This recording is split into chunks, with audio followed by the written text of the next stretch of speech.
Peopleware 2, and we'll let you out of here.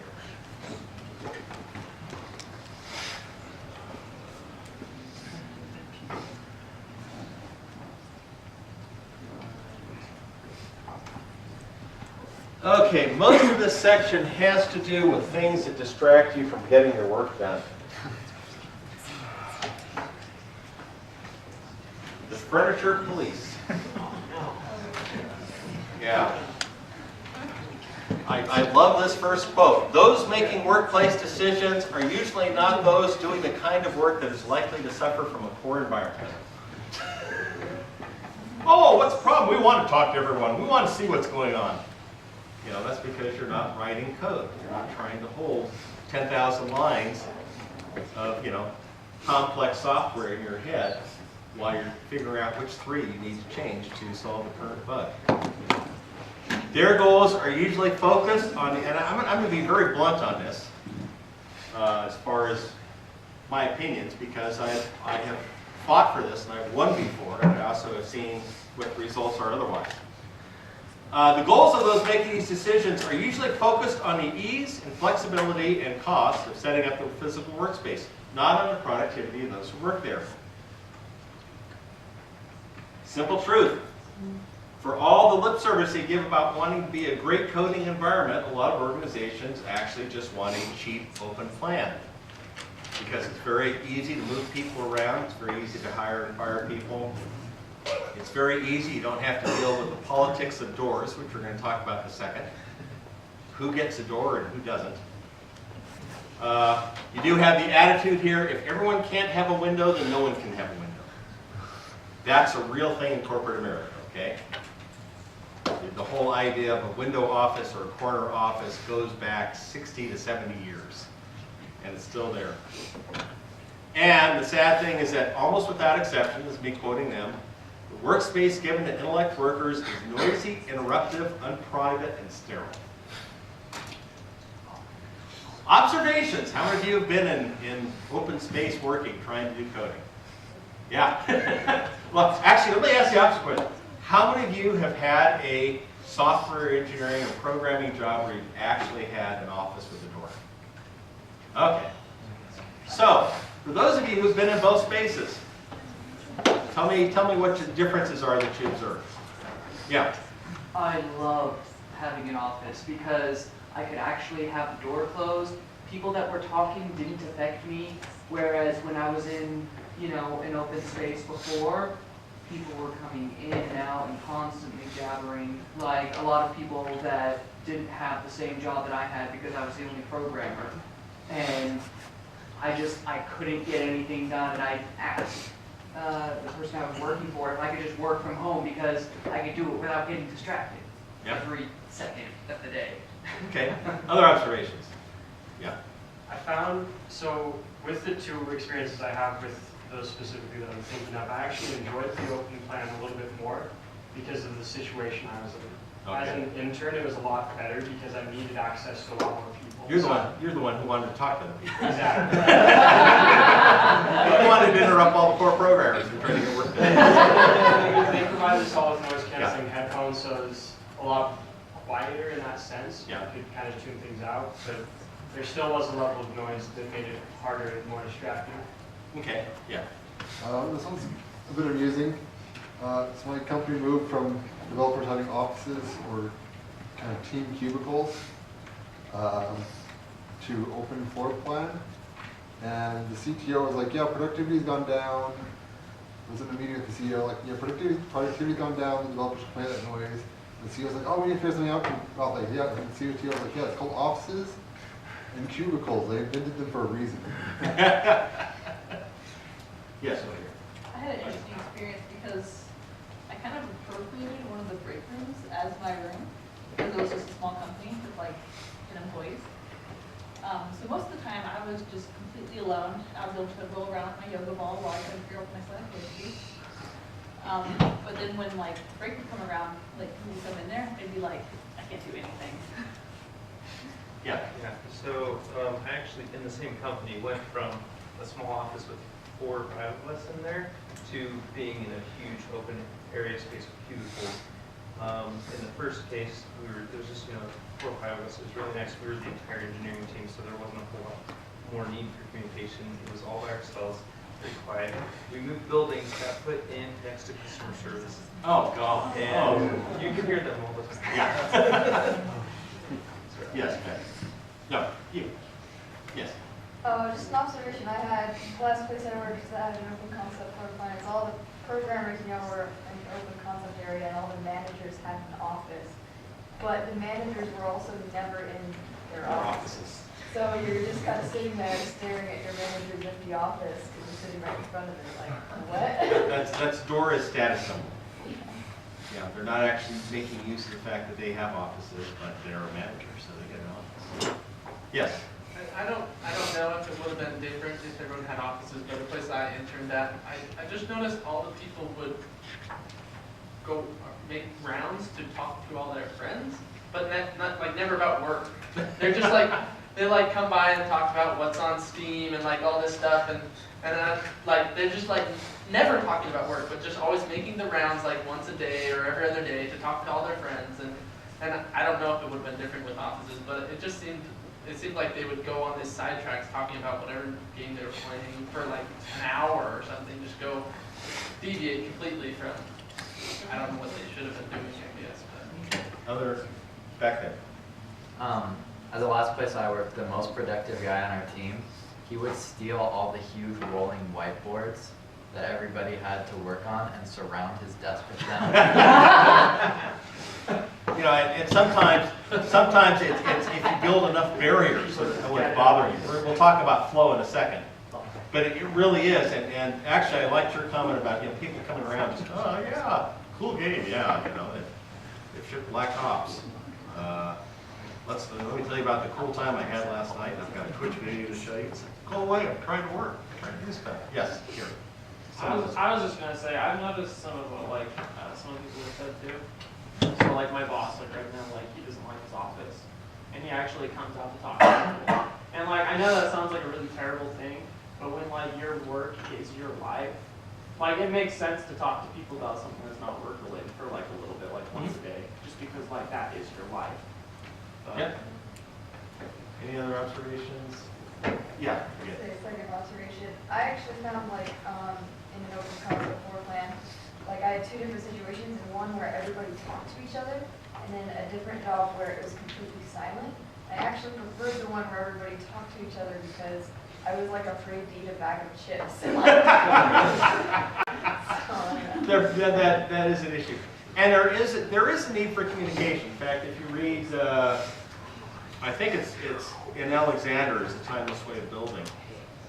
He talks about the need for offices, but said you also need gathering spots where people can talk. So at Pages, for example, I've said before, one of the things I'm proud of is when we moved into our permanent offices, I insisted that every single engineer have his own office with a door, and we got that.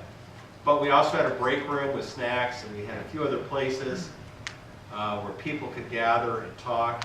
And when we needed it, the last few months before we shipped, we set up a war room and had all of QA and all the developers there in the war room. So we had very tight communications. But everyone still had their offices they could go back to. Yeah.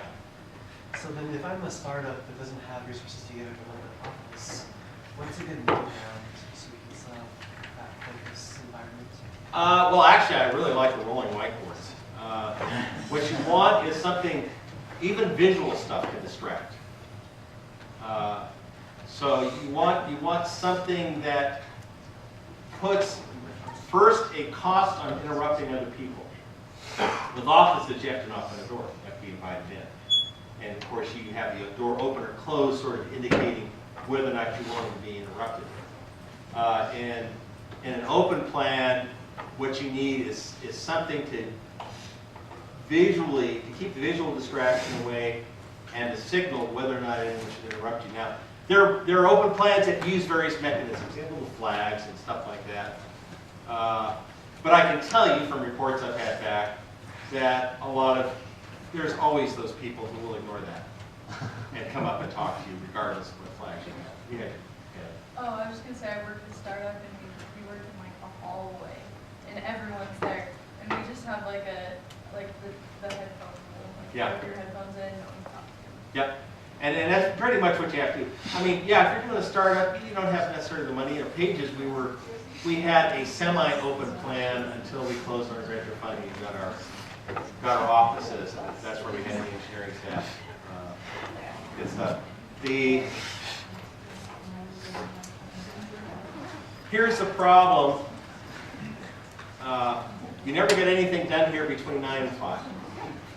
I need to go through my files and find the Fifth Wave cartoon by Richard Tennant. Says real programmers get their best work done between 10 p.m. and 3 a.m. And it's because two major reasons. Because trust me, I've done lots of late night to early morning coding. And the phone stops ringing, your email volume drops down, no one is sticking their head in to interrupt you. And beyond that, I think personally, I think one of the reasons late night coding works so well is that your body gets slightly tired. And it's easier just to sit there and code. Your body doesn't want to get up and walk around or whatever. And you sort of get into this mode where you're getting more and more productive until you start falling asleep in front of the terminal and typing garbage into your code. I've done many times. And that's usually the point at which it's like, okay, I'm done for the night.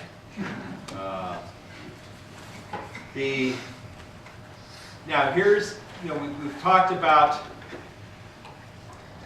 productivity. There are individual productivity differences, and they address this in their thing. They cite 10 to 1 differences. Even controlling for the programming language, years of experience, number of defects, languages. So there are productivity, but there's also productivity differences among software organizations. The most productive organizations can literally be 10 times more productive than unproductive ones. Now, to a certain extent, that's a low bar because there are organizations that, as I said, can spend years and millions, tens of millions, hundreds of millions, occasionally billions of dollars, and not actually produce anything. But their observation, Marco and Lister, their observation is that the organizations they have found that are most productive, the space for the developers is quieter, more private, better protected from interruption, larger, more space. You're not a tiny cubicle, at least you have a bigger cubicle. Any thoughts or observations here yet? Just a question of the space thing. So I agree that's true, like 100 square feet of space and like 30 square feet of like writing space is like optimal. But as far as that goes, for like people who are not programmers and coders, like, does it affect the productivity of people who are not in like our field? And also, I guess, is space like a general problem for everybody? And like, is our like workflow significantly different from that of like, say, a customer support person? There are differences, and we're going to talk about flow in a second here. The difference is the requirement as software developers to build a mental model of the software that you're currently working on and then figure out what's going on. Either to add features to it, to figure out what the bugs are, and so on. It's intensely, it's much like writing. I do writing. I've done lots of writing. Mostly fiction, mostly nonfiction. I've probably published over 1 million words of nonfiction in books and articles, technical manuals, and more recently in expert witness reports. I'm currently writing novels. If I get into the flow on working on a novel, I can be very productive. It doesn't take much to get me out of that. And then I have to, it's not as bad as programming. It's actually easier to jump in and out of working on a novel than, in my opinion, jumping in and out of working on programming. There are other jobs, customer support, you're on the phone, you're talking to people. You're doing stuff. I mean, it's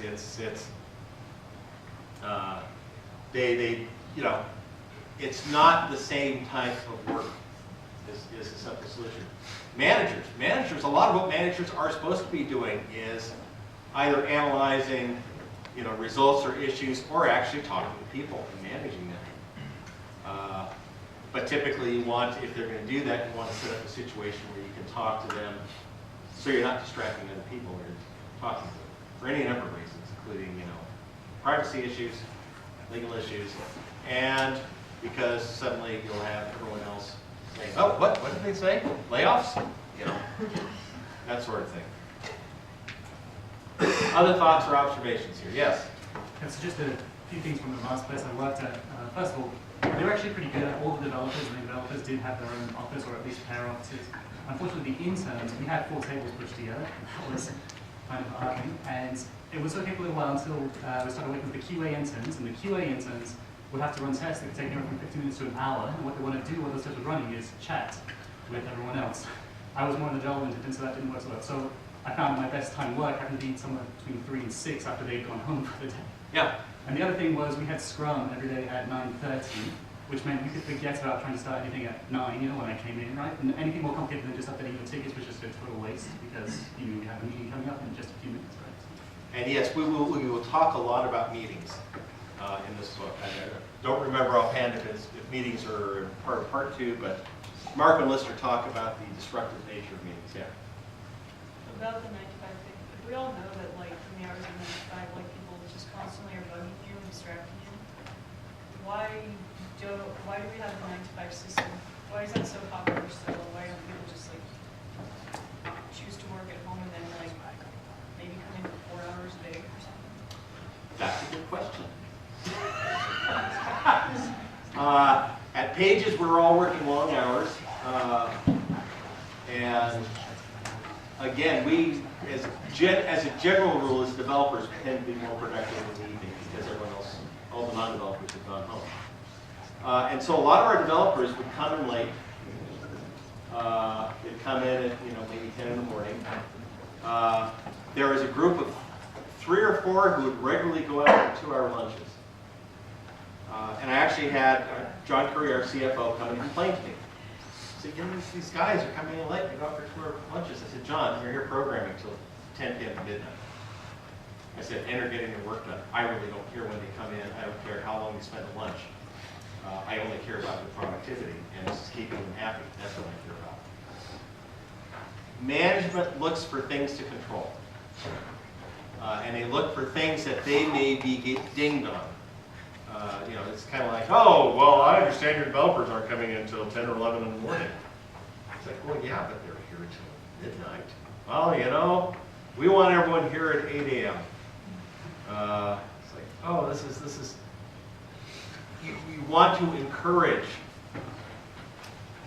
your developers to put themselves in places where they can be productive, whether that's programming. A big problem with programming at home is the fear that they're getting away with something. Are they being productive? Which is why you have to measure it on productivity, not on doing this. My daughter Crystal was just in an accident. Guy T-boned her at an intersection. He ran a red light.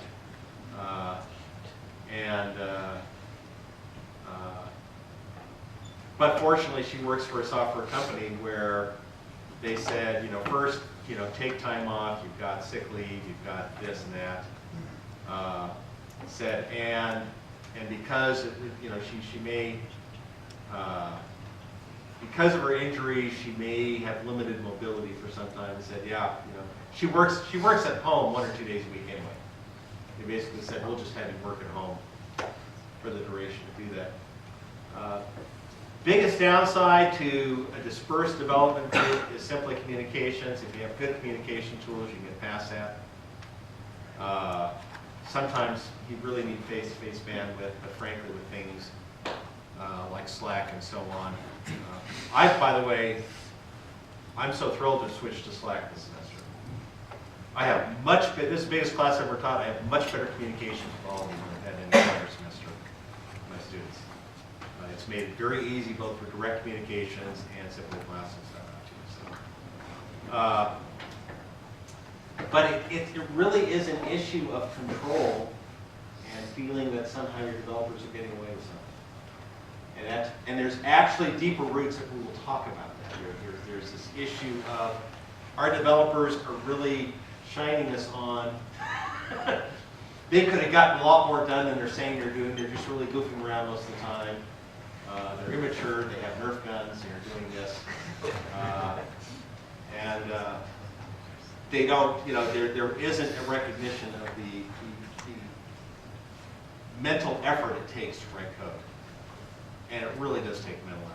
You all know that, I tell you that. Okay, saving money on space. This is just more of the same. The problem is that the cost of workspace is a small fraction of the cost of the developer, so you have a false economy. Claims of greater productivity and interaction for open space are not supported by actual studies. I think I posted the latest study on Slack a couple weeks ago. Basically said, no, open plan really doesn't work better. Which is pretty much what every unbiased study shows. Your developer's more productive in a non-open space where there's, at the very least, you have offices of people who are working together. You have 3 or 4 in an office, and they're all, someone was mentioning this, where all the developers were in one office, and they knew to leave each other alone. The correlations between perceived noise level and defects in work. And worker, as per your break room, worker responses to hideout where it's quieter. Whether that's at home or somewhere else. Any more observations on this? Yes? I think about it in the place where I'm working at currently. I sometimes do see some of my coworkers in the same group. Sometimes I see them like in a different room by themselves just so that they can get some quiet time. Yeah. And I've already told the story of Wayne when I was working on Sundock. Wayne kind of asked me a question. I had the whole Apple II memory map and the code in my head. Would not even say a word because I knew I'd lose it all as soon as I started talking to him. He fortunately went away, and I apologized later for ignoring him while he was trying to ask me something. Well, here's your question. Why isn't this all obvious and followed? Because few firms know how to or are willing to measure the impact of environmental productivity. It's a good question, but it's the same issue. This is less of an issue now, but I can tell you back in my coding days, there used to be real fights to try and get sort of top-end computers for development systems, where it really mattered because you actually spent a lot of time compiling code and so on and so forth. And there was a owner of a software company in San Diego who I talked to who said, I learned long ago to always buy the best computers and best software tools for my developers. He says, because I did some math and discovered that I literally could not spend more than I would lose by simply being a month late shipping to the next release of a product. There's a lot of this penny wise and pound foolish stuff. And some of it is management, some of it's control, some of it's focused on the wrong issues, like the arguments I told you about a couple $100 a month we were spending on free soda and snacks for the developers, and John wanted to cut that. It's like, no, we lose one developer, we will never get back what we've spent on the snacks for the entire country. Yeah. I think part of that has to do with it's really easy to focus on small things, but it's hard to really grasp the big things. Yeah. And so when we see these small things, we're like, and we zero in on it. And it also ties back to the visibility problem of software. If you have a construction crew working on a building, like I said, even a relatively uninformed person can walk out and say, oh yeah, the building is actually there, and it's about halfway done from what I know the height is going to be, and they have some floors in, and they're starting to put drywall in, and you don't have to be terribly, you may not have a good estimation, but at least you can see the work being done. Management, software is a black box. It's hard enough for us as developers to pick up a piece of code and say, yeah, this is 50% done. For managers, it's impossible. And they have a hard time trusting our estimates, particularly when we're bad on our estimates. Okay, brain time versus body time, flow. I suspect all of you know what it's like when you get in the flow, programming. And everything just seems, you're in the matrix. You know it's there, you're writing code, you're adding lines. Oh, if I do this, oh yes, that works, and I'm doing that. And oh, I can see now where that bug is, and you go through there. How many of you have had the experience of sitting down and programming, and you look at the clock, and you look at the clock again, and like 4 hours have gone by? Yeah. It's scary at times. I mean, I can recall, particularly at Pages, I can recall nights where I thought it was about 7 o'clock and I'm programming and I look up and it's midnight. It's like 5 hours did not go by. I know 5 hours did not go by, but it's midnight. But it takes time to enter that state, and interruptions take us out. It can take a sustained hour or two of programming to really get in that groove, and it takes a 5-second question from someone walking in our office or walking up to our cubicle, and bam, it vanishes. Thoughts, observations on this? Yeah. One semester my computer broke, and so I had to use lab machines. And I couldn't ever spend more than 2 hours on a lab machine. That was like the max I could ever find of like time to spend. And I got almost nothing done that semester because I just couldn't get into it. Yeah. Yeah. So I'm doing a minor in psychology, and I've done a lot of reading and research on flow. And it's really interesting. So the researcher who came up with that theory initially proposed that the conditions for it are high challenge, like the thing you're trying to do is a high challenge, and you have high skill to match that challenge. If one of those is slightly off, then you enter either a state of anxiety or a state of control, which can be good or bad depending on what you're trying to do. But ideally, you want to be in that state of flow. That's where that happens with theory happen. And I was thinking about it in the context of what we read in Peopleware today. I think interruptions, like phone ringing and whatnot, they're what bump you into the anxiety zone. Oh yeah. It takes a higher amount of skill to manage your mental, your attentional economy, I guess you could say, when there's lots of interruptions. And then it's like stressful, you're less productive, you're less enjoying what you're doing, and then you just kind of fall entirely out. That's very interesting. I'd actually be very interested in seeing some of the research with some of the references. Yes, back there and then behind you. You, Stacey. Like me? Yeah. Okay, sorry. I know that my boss at work often says, he wants us to be at work at least 2 hours every time we come in, and preferably we have large blocks where we stay at work for maybe 5 or 6 hours generally, even more if possible. And I'm supposing it's because of this, to try and get, you only start to really get into working after the first hour or two.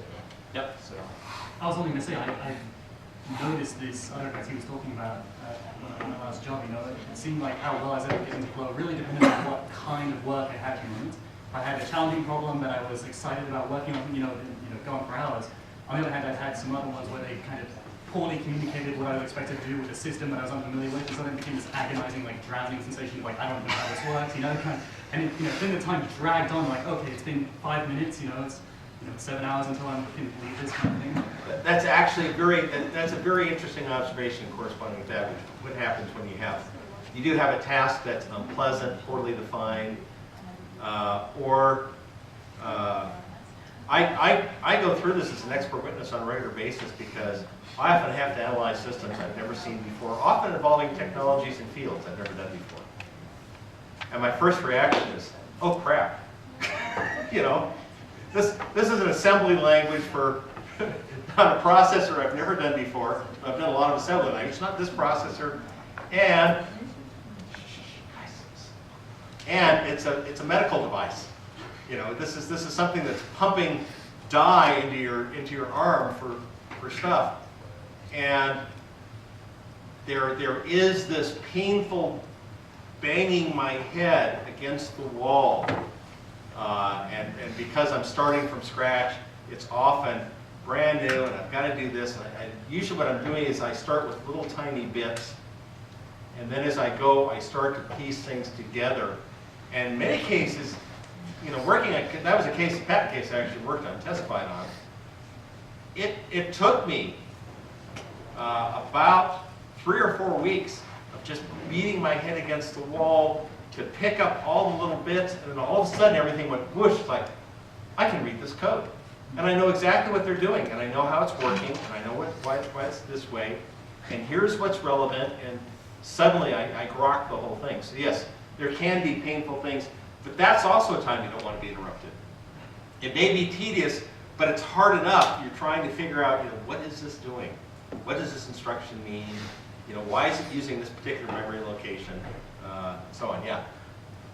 When you did that, was there anything that you could do for what I'll call future generations, so that they don't have to do that for that section of code again, like other people on your team, I mean, so that they don't have to go through the drudgery of decoding this nonsense? What could you give them so that they don't have to go through that process again? Well, the closest I did to that is when and I've mentioned this, when I got hired as a contract programmer at Apple. They had bought this third-party multimedia software, and they wanted me to fix some bugs and to add some features. And there was this one major subroutine that was several pages of extremely poorly written Pascal with like 20 go-to statements in it. And it was where the bugs were, and it's where I had to add the features. And I looked at it and looked at it and did this and did this, and I finally simply did a complete analysis of what it was doing, and I threw it out and rewrote it from scratch. Well documented, cleanly structured, not a single go-to statement in there. And so whoever came, and I was only there at Apple for about 3 or 4 months, whoever came after me had this very nicely documented and readable, and it was also about 2 pages of code it was reduced down to. So a lot of it is that. A lot of it is, you know, you rewrite it so it's easier to do it. If it's something that you can't rewrite, you document. You say, here's what you need to know about this program if you're going to work it, here are the key variables and so on. In my case with the medical equipment, this is for a patent case. So I basically, my expert report documented what was going on and how things worked and so on. So if no one really needed to come back because this was code that had been written many years before, and you know, I'm not sure anyone ever went back to my expert report trying to figure out how he was doing what he was doing. Let's see here. Telephone. Okay, you had a question or a comment? Yeah, just a comment. I still enter the flow quite a lot. Like one day I am in the flow, and one day I'm not. And you know, and that's true. Sometimes it doesn't work. Sometimes you sit down and it's kind of like, you know, there are times you sit down and it's something like, your head gets into it and you're creative and so on. Other times you sit and spend 2 hours looking at code and you get up and you walk away and haven't done anything. Yeah? but like, I feel like something always helps is accomplish a little thing first. And then when you do that, you can come to another thing, and then you get into the zone. And that's like, I think, when I get into the flow, that's what I did. But not every time I did that. Yep. No, that is a good point. And part of what you'll learn professionally is what it takes to get you into the flow. And what you have to do to sort of load things up. And sometimes it all gets loaded, and sometimes it just doesn't work. We have a chapter on a telephone. Of course, no one answers their phone anymore nowadays. But we can be very distracted by various forms of texting, social media, so on and so forth. It's useful to shut off the phone. Okay, the door. We've talked about the door. And let's see. I assume you guys will read this chapter. No people have to have exactly the same workspace. That's another issue, which is trying to make the workspace. So, okay. Any further comments or observations before we break through? It looks like no, we want to have here. Okay, so create your team's architecture and design document. You'll have chances to revise it. Update prior deliverables, and like I said, probably next Monday I'll start going back and grading some of the older deliverables. Watch One podcast, as I said at the start, some of the website access issues appear to be low. Probably from all of you trying to watch podcasts just before midnight on Saturday. Next week, read Part 3 and Webster 5, and have a great week. See y'all. Feel free to come up and get